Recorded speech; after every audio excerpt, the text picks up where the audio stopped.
guess nobody ever really done like she done. Oh yeah, she did.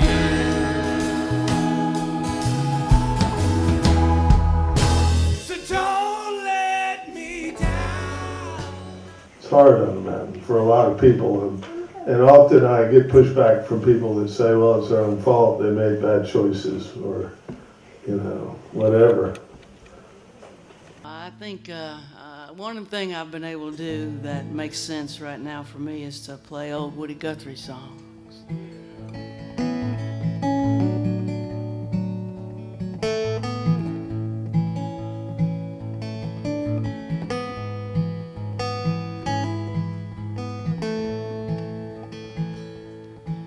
I went walking, ribbon of highway, saw above me the endless skyway. I saw below me the golden valley. This land was made for you and me. I roamed and rambled, I followed my footsteps o'er the sparkling sands of a diamond desert. All around me a voice was shouting, this land was made for you and me. This land is your land, this land is my land.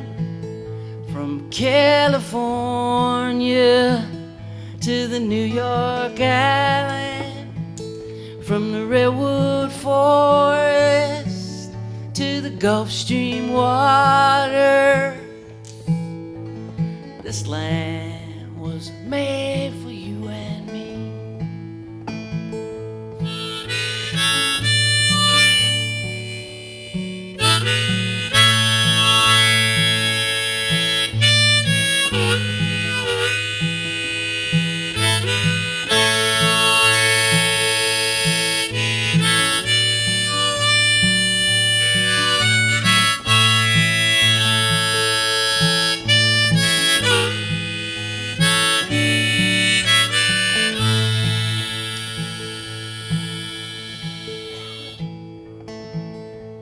Sun came shining and I was strolling, and the wheat fields waving, and the dust clouds rolling. Her voice was chanting as the fog was lifting. This land was made for you and me. Here we go now. This land is your land, this land is my land. From California to the New York Island, from the redwood forest to the Gulf Stream waters, this land was made for you and me.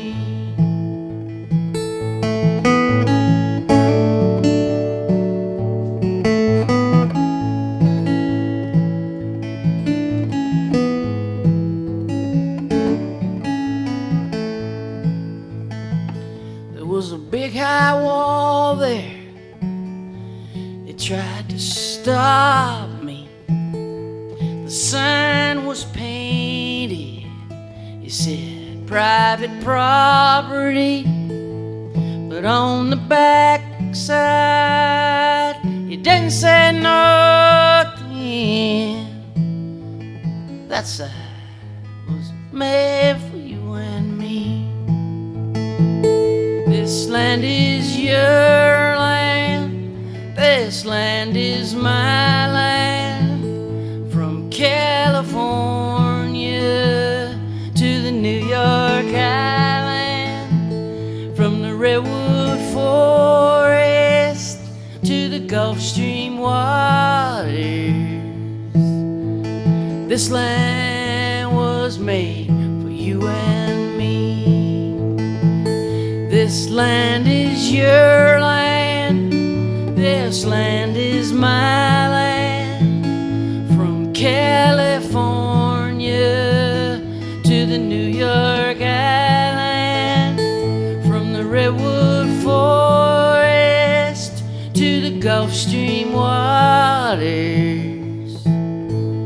This land was made for you and me.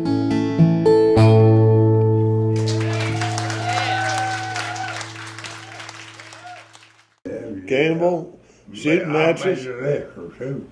You made liquor? I got caught one time, right out here, but I didn't spend no time in jail.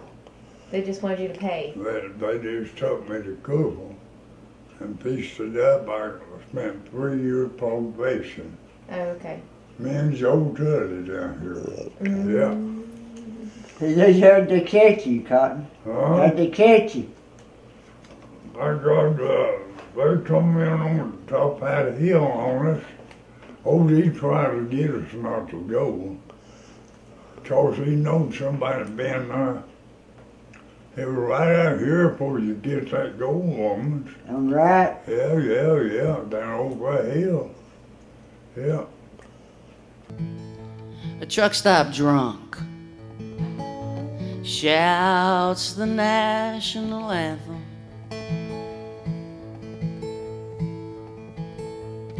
At a waitress pouring coffee with trembling hands.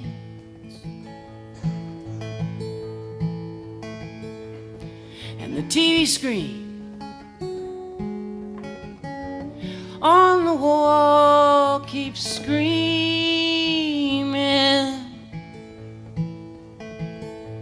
make America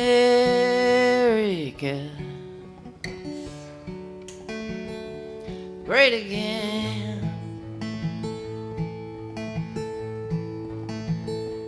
And an old man facing hands weeping in a booth in the back alone.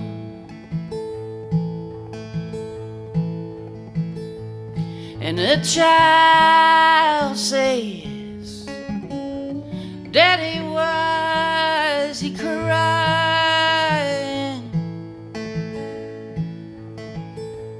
And her father grabs her hand and says, we're going home.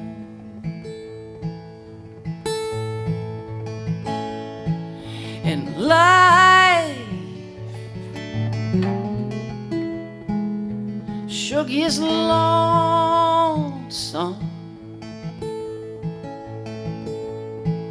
and love is hard to find.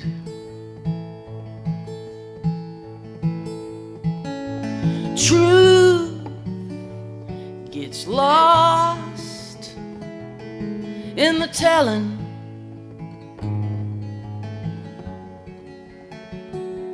In a world that's turned unkind.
winter sun sets slowly on Salina.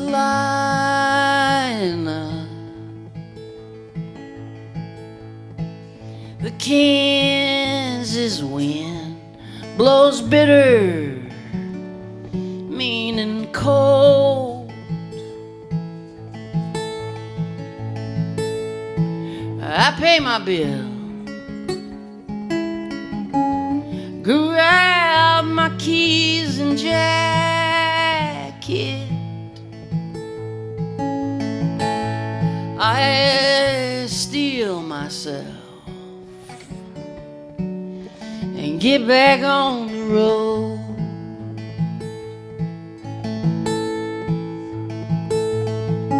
And life sure gets lonesome,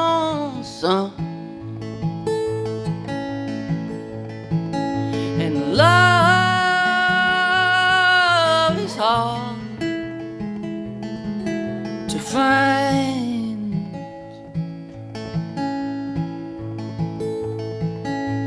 Truth gets lost in the telling.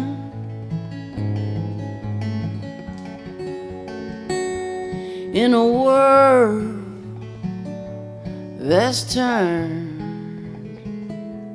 unkind.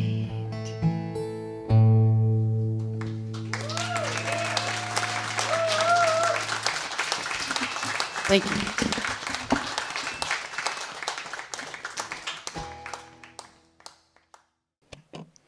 All right, Billy Cross, I found you. Yep, you did. You're back on the mountain. Yep, for a while anyways. Does it feel pretty good up here? Yep, This house is special.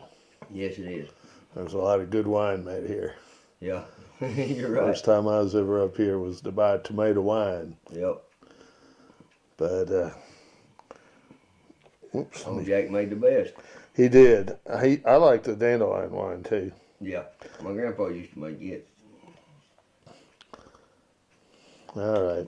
Well, if you don't care just to tell a little bit about our story, that would help me a tremendous amount. Yeah, Just kind of how we met and on through.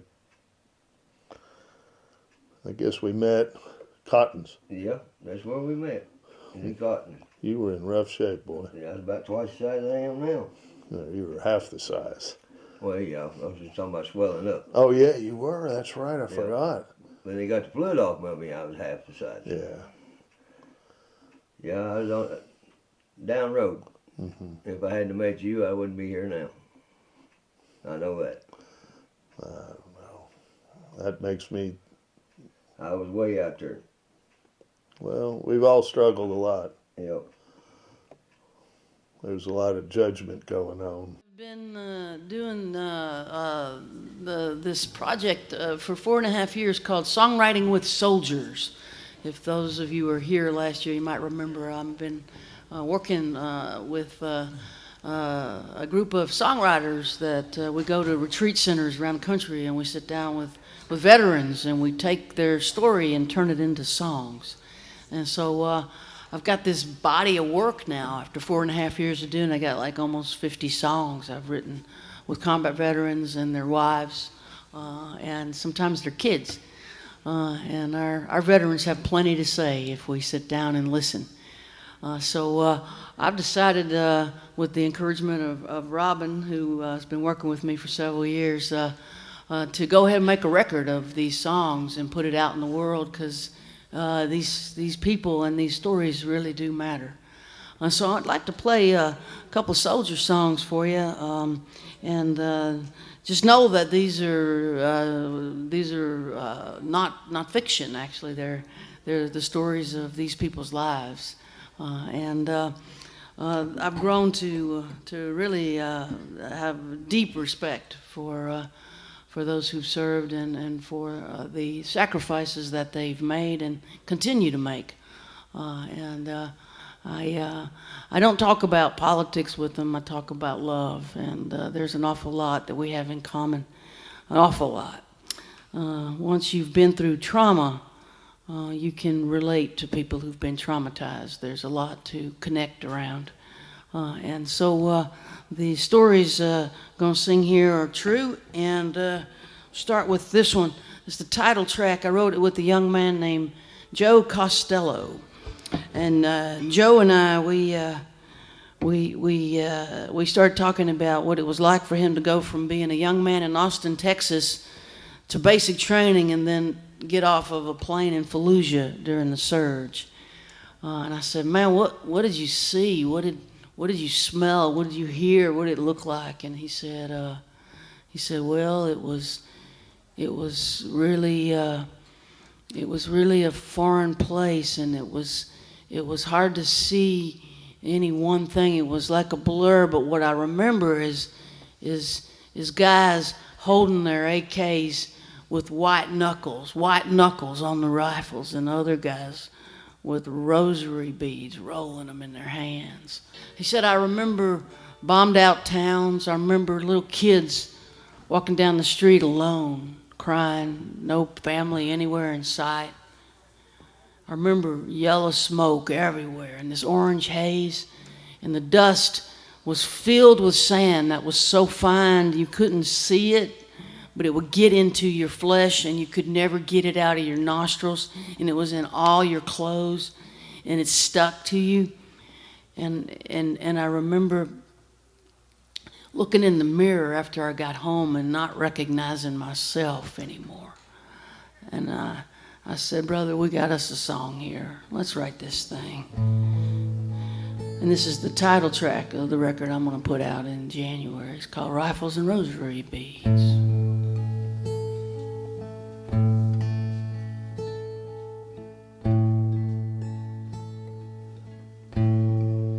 Rifles and rosary beads, you hold on to what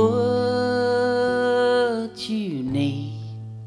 Vicodin, morphine dreams, rifles and rosary beads, yellow smoke, orange haze, blowing into my eyes, whistling sunset bombs. I couldn't trust the sky. Rifles and rosary beads, you hold on to what you need. Vicodin, morphine dreams, rifles and rosary beads, white knuckles wrapped around a blackness that has no sound. Bombed out schools and homes, kids in the street alone.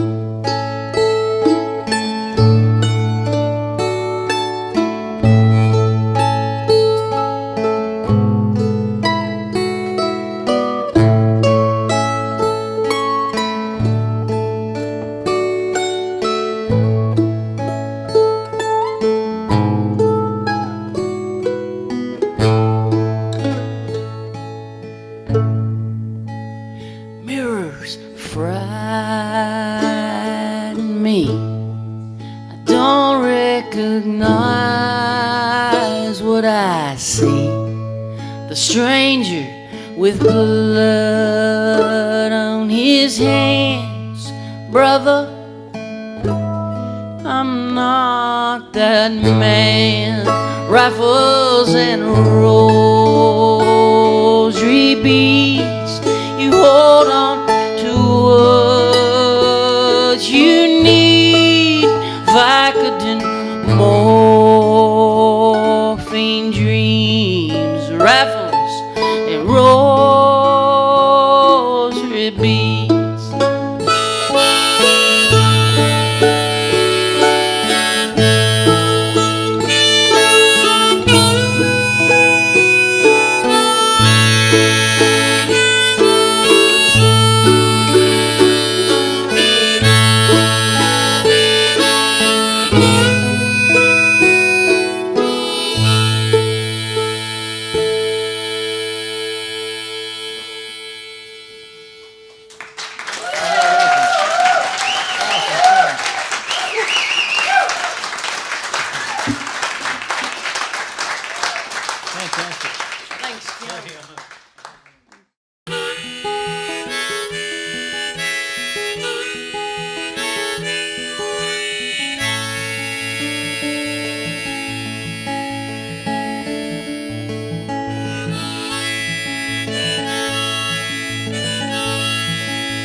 Back when he sent it home, and this is when he was in France. Say what you did in Iraq one more time so I have it good. Oh, I was a tank gunner, and then I became tank commander. I killed people, bad people, which I don't like thinking about. But he's a be killed. Well, you killed them. That's my grandfather's unit, his company, in France in 1917. You wonder what those guys went through. Oh my God, that was a war. They said it was a war to end all wars. They were slaughtered. And he was a tanker, just like I was. That's right? When I went into the service, I said, I want to be a tanker. I want to be like my grandfather. What do you think they did about PTSD back then? They don't do it. I mean, my father, he was fought in Korea, and they don't talk about it. What was your experience like? I don't mind talking about it, but they taught us when I went to. They sent me to all kinds of anger management, PTSD, psychologists, and all that stuff, and groups and stuff like that. And they tell you to, no, let it go. Talk about it. Sometimes it's hard. Sometimes it's not. You know, I don't like talking about, I don't like thinking about these people or these soldiers,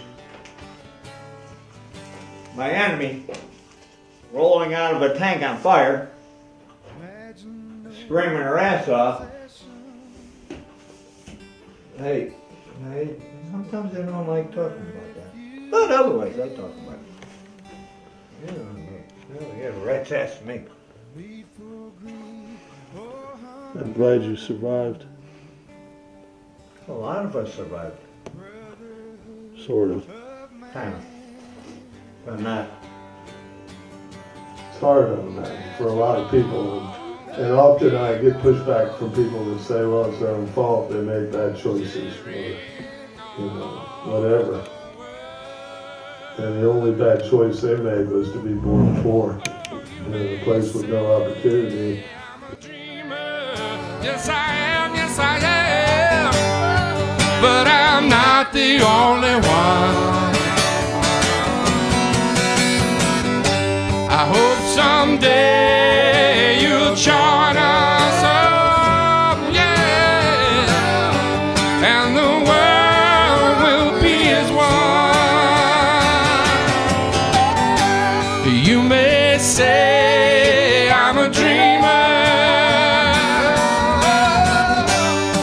but I'm not the only one. I hope someday you'll join. When I first met Billy Cross, he was a dead guy. He had a stent in his chest. He weighed about 115 pounds, and he was still doing a lot of dope. And he was living in an abandoned RV right in the middle of Cravenstown in the middle of winter with no electricity and no running water. And but we tried to, help him as we could. Actually, I ended up calling Adult Protective Services, and they could find him a house, but he wouldn't go because they wouldn't let him take his little dog. Give me a break, The only thing in the world he loved was this little dog, and they weren't going to let him take it. And he spent most of the winter in an abandoned RV and up in that summer, and I would go up and take him food. And the last time I took him food in that place, he looked like a World War II, like out of a concentration camp. He was down to nothing, and clearly he was still getting high. And his kidneys were failing. Couldn't get his medicine. And basically I went up and I didn't even use a camera. I just used like dark glasses camera. It was too much to actually even use a real camera, and I saw him. And then he moved over in Vine Ridge with a person named Dallas Hargis. I almost said Spicer. And I went there one day with food, and it is, I've been scared on the mountain before, but I was the most scared I've ever been at this place. It was just a dark hole in the ground, and it smelled of death, and I just said goodbye. I took him food, and I took him a message from his father, and I basically just said, you know, man, it's been good knowing you, but I doubt I'll see you again.